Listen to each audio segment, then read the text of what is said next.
मुख्यमंत्री जी ने लॉकडाउन को सख्ती से पालन करने के लिए और सोशल डिस्टेंसिंग को मेंटेन करने के लिए और हॉटस्पॉट्स की व्यवस्था, वहां के स्वास्थ्य, सफाई और होम डिलीवरी की व्यवस्था पर पुनः समीक्षा की और एक निर्देश उन्होंने दिया है।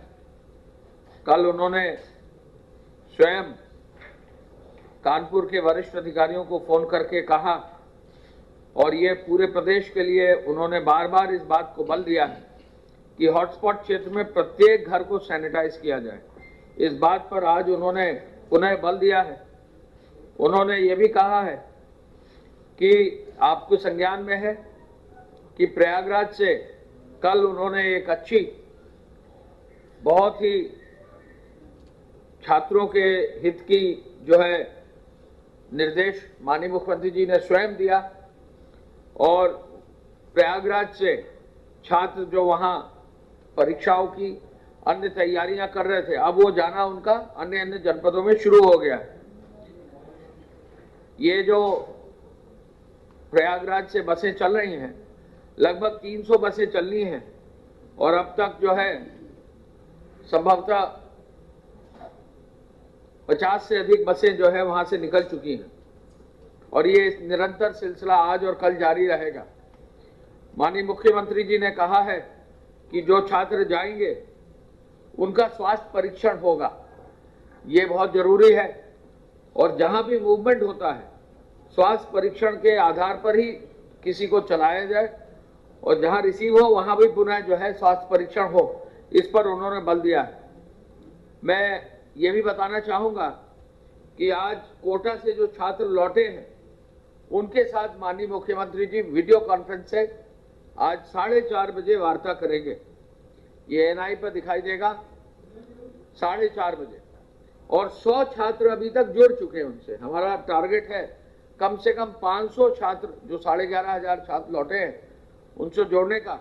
तो अब तक 100 छात्र वीडियो कॉन्फ्रेंस से माननीय मुख्यमंत्री जी की वीडियो कॉन्फ्रेंस के लिए जो है वहां पर ऑलरेडी जुड़ चुके हैं और बड़ी बेसब्री से मुख्यमंत्री जी का इंतजार कर रहे हैं। अपने घरों से वीडियो कॉन्फ्रेंस से, मोबाइल से, अभी अपने होम क्वारंटाइन में है और मुख्यमंत्री जी ने जैसा कल बताया गया वो उनका सामान्य हालचाल लेंगे, उनके बारे में, उनके क्वारंटाइन में उन्होंने क्या क्या एहतियात बरता वो पूछेंगे। मुख्यमंत्री जी उन बच्चों से ये भी हिदायत देंगे कि वो कोरोना से लड़ने की लड़ाई में कैसे खुद अपना योगदान दे सकते हैं, इस पर भी वो निर्देश देंगे और उनकी पढ़ाई के बारे में भी एक सामान्य उनसे चर्चा भी करेंगे। तो लगभग 10 बच्चों से वो एक 1-to-1 इंटरेक्शन करेंगे। तो ये 4:30 बजे होगा। माननीय मुख्यमंत्री जी ने जनपद वाराणसी, हापुड़, रामपुर, मुजफ्फरनगर और अलीगढ़ में भी वरिष्ठ पुलिस और प्रशासनिक अधिकारी भेजने का निर्देश उन्होंने दिया है और ग्रीन जोन और ऑरेंज जोन में अनुमन्य गतिविधियों को भी कार्य योजना बनाकर कार्य करने का निर्देश दिया है।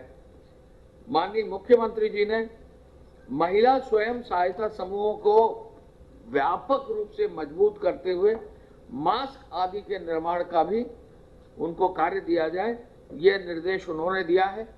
आज उन्होंने एसीएस राजस्व यानी अपर मुख्य सचिव राजस्व रेणुका कुमार जी से समीक्षा प्रत्येक जनपद के क्वारंटाइन सेंटर्स की क्षमता की और एसीएस राजस्व ने बताया कि कल जो माननीय मुख्यमंत्री जी का निर्देश था कि एक जनपद में 15,000 से 25,000 लोगों के ठहरने की व्यवस्था हो जाए, उसमें काफी क्षमता हर जनपद में हो गई है और लगभग सभी जनपदों में इस क्षमता का जो है आकलन कर लिया गया है और इस क्षमता के अनुरूप कार्रवाई भी कर दी है।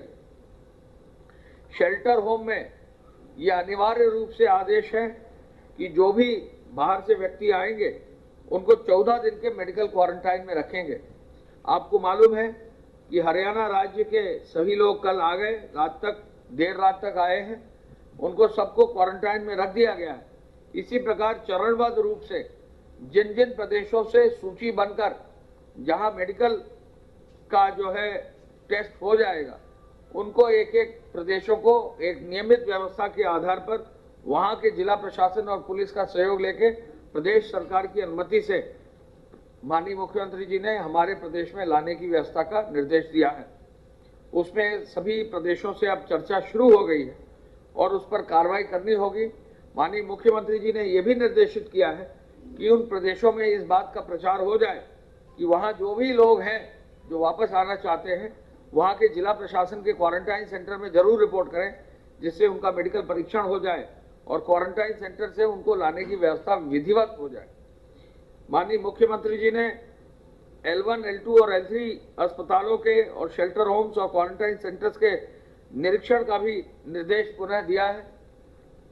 क्वारंटाइन सेंटर पे कोई कमी न रहे और किसी को कोई शिकायत न मिले, तो जो वरिष्ठ प्रशासनिक अधिकारी गए हैं उनको भी स्वयं कहा है कि वो क्वारंटाइन सेंटर्स देखें और जिलाधिकारी और SSP को कहा है कि अपने क्वारंटाइन सेंटर जो भी जनपद स्तर पर है उनको वो स्वयं डेली जाकर देखें, जिससे कि कहीं कोई दिक्कत ना रहे। L1, L2 अस्पतालों में ऑक्सीजन की व्यवस्था, L1 अस्पतालों के क्षमता वृद्धि की व्यवस्था और L3 अस्पतालों के बेड्स के बढ़ाने की व्यवस्था का भी निर्देश उन्होंने दिया है। सभी टेस्टिंग लैब्स में पूरी पूल टेस्टिंग की व्यवस्था भी हो, ये निर्देश भी उन्होंने दिया है। व्यापक रूप से पूल टेस्टिंग हो, ये निर्देश दिया है। अगर आवश्यकता पड़ेगी तो जो लोग बाहर से आ रहे हैं उनकी पूल टेस्टिंग भी करने का भी उन्होंने निर्देश दिया है। इसलिए पूल टेस्टिंग की क्षमता भी बढ़ाने का निर्देश दिया है। कोरोना संक्रमण का प्रत्येक चेन को तोड़ना है, ये प्रण हम सभी अधिकारियों को लेने का निर्देश उन्होंने दिया है और मेडिकल इन्फेक्शन विशेष रूप से रोकने पर पुनः आज बल दिया है। बायोमेडिकल वेस्ट का निस्तारण और किस प्रकार ट्रेनिंग की जाएगी और मुख्य चिकित्सा अधिकारी कैसे नर्सिंग होम्स और अन्य डॉक्टरों को परामर्श टेलीमेडिसिन के माध्यम से देने के लिए, यानी दूरभाष पर फोन से बात करने का निर्देश देने के लिए उन्होंने व्यापक प्रचार प्रसार करने का निर्देश दिया है। भूसा पर्याप्त मात्रा में उपलब्ध है, दरें भी ठीक है। निराश्रित गौवंश के लिए भूसा रखने के लिए भी निर्देश दिए हैं। 3 मई से औद्योगिक इकाई किस प्रकार से शुरू होंगी, इसकी कार्य योजना का भी उन्होंने निर्देश दिया है। मैं आपको ये बताना चाहूँगा कि निर्माण कार्यों में और औद्योगिक इकाइयों को चलाने में निरंतर वृद्धि हो रही है और आज 7,425 औद्योगिक इकाइयाँ शुरू कर दी गई हैं।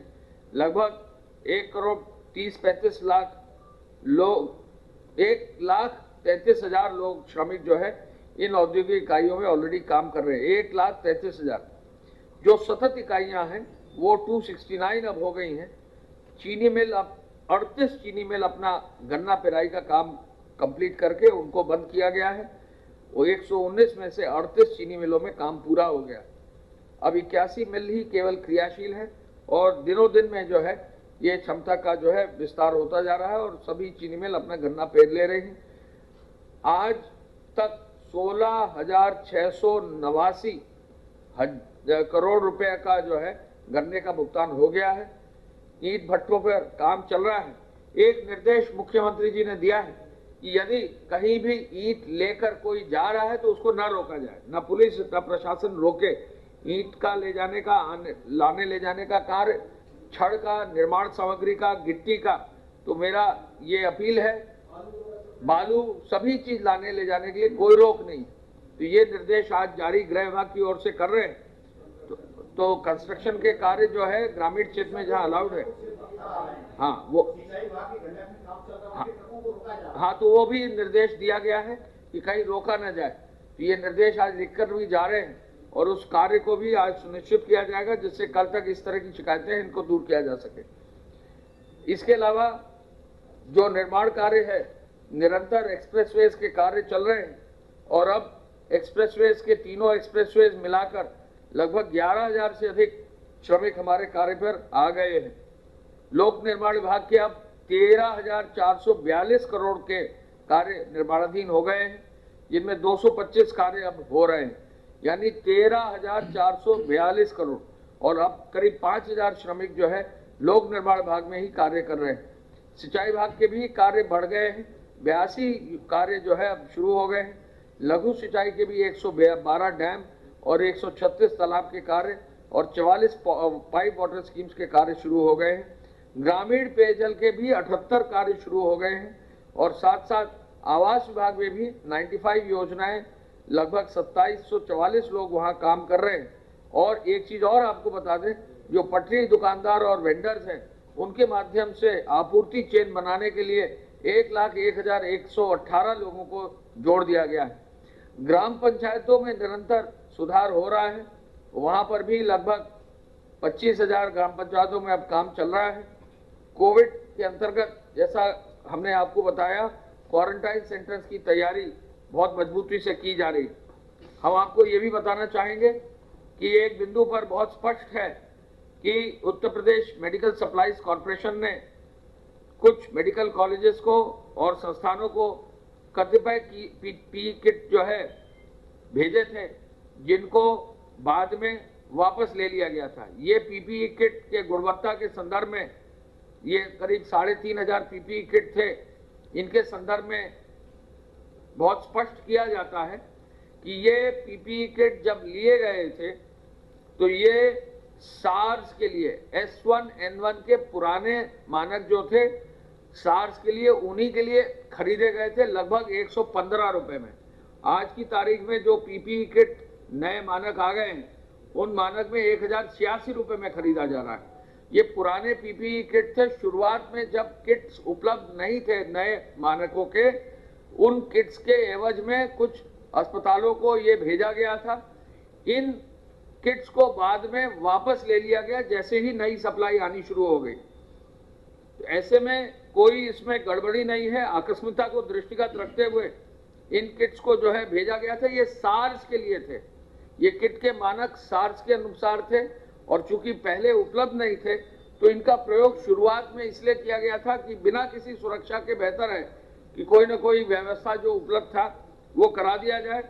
अब जब नई गाइडलाइंस आ गई हैं तो जो भी किट खरीदा जा रहा है वो उसकी जांच सिट्रा से, कोयम्बटूर की संस्था है गवर्नमेंट ऑफ इंडिया की, उनसे, DRDE ग्वालियर से, हैवी व्हीकल फैक्ट्री तमिलनाडु से, स्मॉल आर्म्स फैक्ट्री कानपुर से अधिकृत करने के बाद, उनसे चेक करने के बाद ही खरीदा जा रहा है।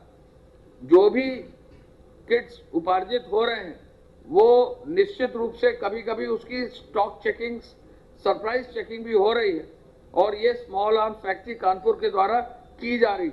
तो किट की गुणवत्ता का कोई भी इशू है नहीं है, कोई गड़बड़ी नहीं की गई है। इस किट का इस्तेमाल अब नहीं किया जा रहा है। जहां भी इनको भेजा गया था उनसे वापस भी लिया जा रहा है, लेकिन DGME के इस गोपनीय पत्र को जो भेजा गया था इन किट्स को वापस लेने के लिए, उसको चूंकि लीक किया गया, जानबूझकर भ्रम पैदा करने की स्थिति की गई, इसकी जांच की जा रही कि किसने और कहां से ये लेटर लीक किया गया। इसलिए अब आगे कहीं भी किसी भी सोर्सेज में कोई भ्रम फैलाने का प्रयास न करें।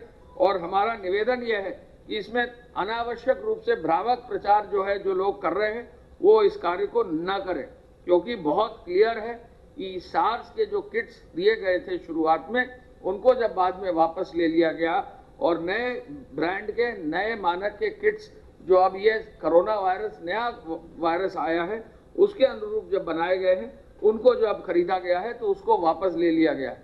तो मेरा निवेदन मीडिया से भी है और कई अखबार और कई और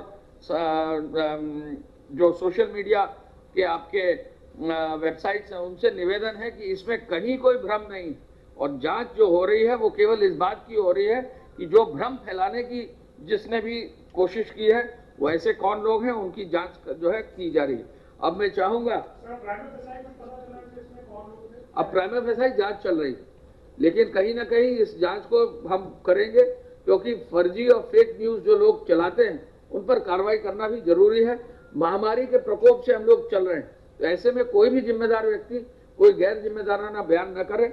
और बहुत क्लियरली हम आपको बता दे रहे हैं कि जो सार्स के जो किट्स खरीदे गए थे, उन्हीं किट्स का जब शुरुआत में इस्तेमाल किया गया, बाद में उनको हम लोग ने विड्रॉ कर लिया।